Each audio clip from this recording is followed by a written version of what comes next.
కొణిదెల పవన్ కళ్యాణ్ అమ్మ కడుపున ఆఖరివాడిగా పుట్టిన అందరికీ మంచి చేయాలి, మేలు జరగాలి అనే విషయంలో ముందువాడుగా ఉంటాడు. తన గురించి కంటే జనం గురించి ఎక్కువగా ఆలోచించే మనస్తత్వం నా తమ్ముడు కళ్యాణ్ బాబుది.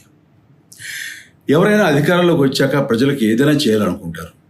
కానీ కళ్యాణ్ తన సొంత సంపాదనని కౌలు రైతులు కన్నీళ్లు తుడిచేందుకు ఖర్చు పెట్టడం, సరిహద్దు దగ్గర ప్రాణాలొడ్డి పోరాడే జవాన్ కోసం పెద్ద మొత్తం అందివ్వటం, అలాగే మత్స్యకారులు ఇంకా ఎందరికో తాను చేసిన సహాయం చూస్తుంటే ఇలాంటి నాయకుడు కదా జనాలకు కావాల్సింది అనిపిస్తుంది.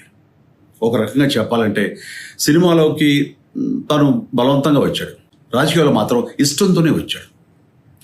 ఏ తల్లికైనా తన కొడుకు కష్టపడుతుంటే గుండె తరుక్కుపోతుంది. అలాగే ఏ అన్నకైనా తన తమ్ముడు అనవసరంగా మాటలు పడుతుంటే బాధ వేస్తుంది. అలా బాధపడుతున్న నా తల్లికి ఈ అన్నయ్యగా ఒక మాట చెప్పాను. నీ కొడుకు ఎంతోమంది తల్లుల కోసం, వాళ్ళ బిడ్డల భవిష్యత్తు కోసం చేసే యుద్ధం అమ్మా ఇది. మన బాధ కంటే అది ఎంతో గొప్పది అన్నాను.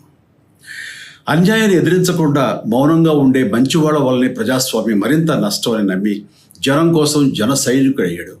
తాను బలంగా నమ్మిన సిద్ధాంతం కోసం తన జీవితం రాజకీయాల్లోకి అంకితం చేసిన శక్తిశాలి పవన్ కళ్యాణ్. ప్రజల కోసం, రాష్ట్ర భవిష్యత్తు కోసం ఆ శక్తిని వినియోగించాలి అంటే చట్టసభలో అతని గొంతు మనం వినాలి. జనమే జయను నమ్మే జనసేనాని ఏమి చేయగలడో చూడాలంటే మీరు పిఠాపురం ప్రజలు కళ్యాణ్ని గెలిపించాలి. మీకు సేవకుడుగా, సైనికుడుగా అండగా నిలబడతాడు. మీకోసం ఏమైనా సరే కలబడతాడు, మీ కళ నిజం చేస్తాడు.